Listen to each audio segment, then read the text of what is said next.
আমাদের এখানে এতটাই বৃষ্টি হয়েছে বলার মতন না। দেখো বন্ধুরা, আমাদের ঘরে পুরো জল উঠে গেছে।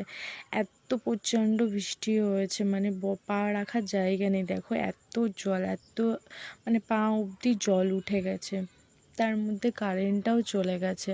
আর চারিদিকে শুধু জল আর জল। আর এই জলের মধ্যে আমি কি করছি জানো তো? এই জলের মধ্যে আমি এখন বসে চাউমিন বানাচ্ছি। আমি চাউমিনটাকে সেদ্ধ করে রেখে দিয়েছি ঝুড়িতে জলটা ঝরে যাওয়ার জন্য। আর এখানে ডিম ভেজে রেখে দিয়েছি, লঙ্কা কুচিয়ে পেঁয়াজ কুচিয়ে রেখে দিয়েছি, এদিকে আলু ভাজছি। আর এখানে বসে কি মনে হলো ব্লগটা তোমাদের সাথে শেয়ার করলাম। তো ভিডিওটা কেমন লাগলো সবাই একটু কমেন্ট করে জানাবে। সত্যি বৃষ্টি হলে না একটু ভালো লাগে না আমাদের, কারণ আমাদের বাড়ি হচ্ছে তোমরা সবাই জানো। আর একটা বাড়ি হতে গেলে প্রচণ্ড মানে অনেক টাকার খরচা হয়, তো সেটা তোমরা সবাই জানো। আর তার মধ্যে এই নিচু জায়গাটার মধ্যে প্রচণ্ড জল জমে এই জায়গাটায়, তার জন্য এত বেশি জল জমে যায়। তো এখন কিছু করার নেই, আর রোদ্দুর উঠে গেলে আবার ঠিক হয়ে যাবে।